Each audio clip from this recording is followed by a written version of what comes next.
પ્રથમ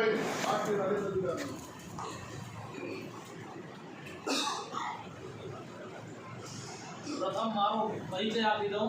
હું રાષ્ટ્રીય દલિત અધિકાર મંચ કચ્છ જિલ્લાનો પ્રમુખ છું, સાથે નખત્રાણા તાલુકા મહેસી સમાજનો પ્રમુખ છું। આજે આપણે મા આશાપુરા માતાના મઢના સ્થાને જ્યારે ઉપસ્થિત થયા છીએ, ત્યારે આ કરણી સેનાના નિમંત્રણને પગલે કચ્છ જિલ્લાની સર્વ સમાજ જ્યારે અહીં ઉપસ્થિત થઈ છે, આ એક આઘાત છે।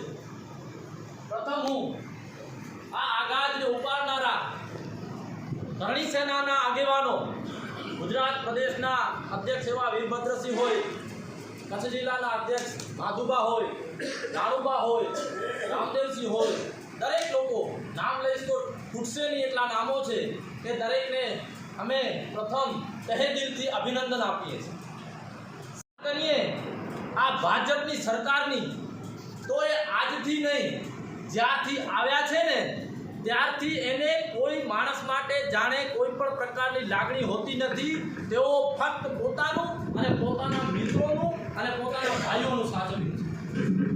આજે તો હદ એટલી થઈ ગઈ કે જ્યારે આપણી દેશની સંસ્કૃતિ માતાઓ બહેનો એના દ્વારા જ્યારે વખણાતી હોય અને સત્તાના મદમાં ભાન ભૂલેલા કેન્દ્રીય સરકારના નેતા હોય, જેમને એટલી ભાન નથી કે કોના માટે શું બોલવું, ત્યારે તેઓ આવો વાણી વિલાસ કરે જે કોઈ માતા બહેનો અને દીકરીઓ માટે વાણી વિલાસ કરે, તો સાહેબ એ ફક્ત રાજપૂત સમાજની માતાઓ બહેનો દીકરીઓ નથી, એ સર્વ સમાજની માતાઓ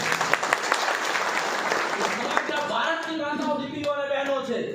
અમે આજે પણ નહીં સાખીએ અને કાલે પણ નહીં સાખીએ તમારી મેલી મનસા। અમે તો વહેલા તકે જાણી ગયા છીએ કે આજે ક્ષત્રિય સમાજ સાથે દલિત સમાજને ભીડાવી દો, આજે પટેલોને ક્ષત્રિય સમાજ સાથે ભીડાવી દો, મુસ્લિમ સમાજને છૂટો પાડો, દલિતોને ક્યાં ને ક્યાં પણ કોઈ પણ લોભ લાલચમાં લાવીને રાખી દો, એ તમારી મેલી મનસા બહાર પડી છે। આજે ક્ષત્રિય સમાજથી અમે અભિનંદન આપીએ છીએ સાહેબ, આ ક્યારે કોઈના થયા જ નથી। તમે જોતા આવ્યા છો આજે કેટલા સમયથી તે ફક્ત પોતાની રાજનીતિ ચલાવવા માટે, પોતાનું જ કાર્ય કરવા માટે આ પ્રપંચો ચલાવી રહ્યા છે। ક્ષત્રિય સમાજને ક્યાં પણ એણે ખરા અર્થમાં જે જોઈએ તે આપ્યું છે? તમે ખુદને પૂછજો કે તમે આજે રાજકારણમાં છો, તમને જ્યાં સત્તા પર હોવા જોઈએ ત્યાં એક બે ટિકિટો આપીને સાહેબ એ સત્તા ન કહેવાય।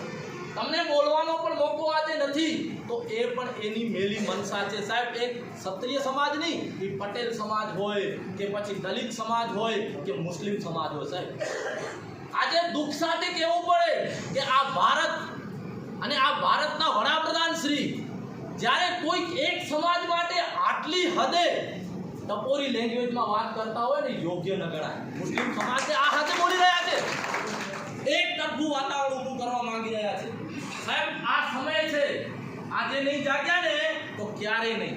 આજે તમે સાંભળતા હશો સંવિધાન બદલવાની વાતો થતી હોય, એના ઉપર બીજું શું હોઈ શકે? આજે 400 પારની વાત ચાલે છે સાહેબ, હવામાં ફેંકી રહ્યા છે। જો આજે ન જાગ્યા તો કોઈ આ સમાજનું અસ્તિત્વ નહીં રહે। આજે માંગણી શું હતી? રાજકોટમાં 11 લાખની જ્યારે ક્ષત્રિય સમાજ ભેગું થયું, સર્વ સમાજ ભેગું થયું અને સાઈડમાં રાખો, ત્યારે એના માટે ક્ષત્રિય સમાજ અને સર્વ સમાજ અલગ હતી અને આ એક ભાઈ એના માટે મહત્વના બની। આ તમે જાણી શકો છો, કેમ ના કહી શકે કે રૂપાલાભાઈ બેસી જાઓ, સમાજ સામે કોઈ દિવસ કોઈ નહીં જઈ શકે। અને સમાજ અલખનો ઘર છે, સમાજ માઈ બાપ છે, વ્યક્તિ જે પણ કરતો હોય પણ સમાજથી વિશેષ કોઈ નથી।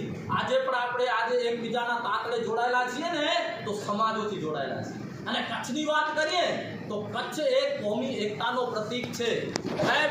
આજે આપણા વડવાઓ હોય, આપણા વડીલો હોય, એકબીજા સાથે સુખ દુઃખ અને ગરીબીમાં પણ સાથે રહ્યા છે, તો આપણે શું કામ?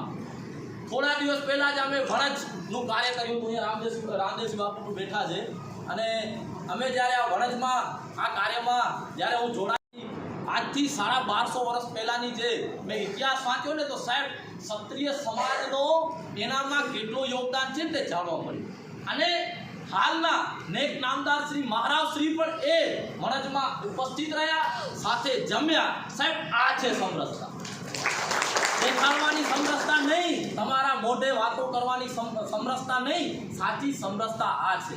આ સમરસતા કરવા માટે તમે તૈયાર નથી, પણ હા, ચૂંટણી આવી તો હિન્દુ ખતરામાં છે.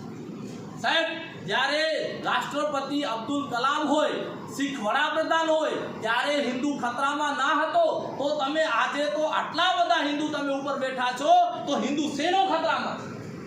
કોઈ દિવસ આ વાતમાં આવજો નહીં. અને આજે આપણી જે એકતા થઈ છે, આજે એક પ્રશ્ન થકી આપણે આજે ભેગા થયા છીએ.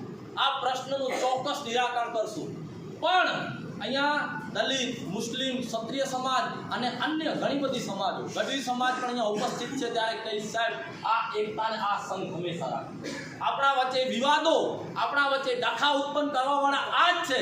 જો અહીંયા બેઠેલા લોકો જ્યારે કોઈ પ્રશ્ન, આજે માનવનો માનસ છે, ચોક્કસ ક્યારેક આડું અવળું થાય ત્યારે આ બધા લોકો એક સાથે મળીને જો કાર્ય કરશું ને સાહેબ, ક્યારેક કચ્છની કોમી એકતાને દાગ નહીં લાગે. એટલે આજે રાણુબા સાથે જ્યારે વાત થઈ ને, રાણુબાને એ જ કીધું કે આ સંઘને આપણે ચોક્કસ ખૂબ જ લાંબા સમય ચલાવવું છે અને કરી બતાવવું છે.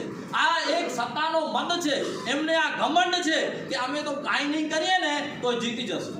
વિનોદભાઈ ચાવડા સાહેબ જાણે આરામથી એવું વિચારી રહ્યા છે કે મક્ખણમાં છુરી નીકળી રહી છે. સાહેબ, નહીં નીકળે. અમે કરીને બતાવશું કે તમે જે આ લોભ લાલચ અને પ્રપંચ કરી અને 10 વર્ષ વિતાવ્યા છે, એ હવે તમારા માટે કાઠું કામ છે. અમે ક્ષત્રિય સમાજ, દલિત સમાજ અને મુસ્લિમ સમાજ તો ચોક્કસ, અને સાથે ઇતર ઘણી બધી જ્ઞાતિઓ સાથે રહી અને તમને જાકારો આપશું. સાથે હું ચોક્કસ કહી, રાણુભાઈ કીધું છતાં પણ કહીશ કે સાહેબ, અમે દરેક જગ્યાએ દલિત સમાજ દ્વારા દરેક સમાજો સાથે ખડે પગ રહ્યા છીએ.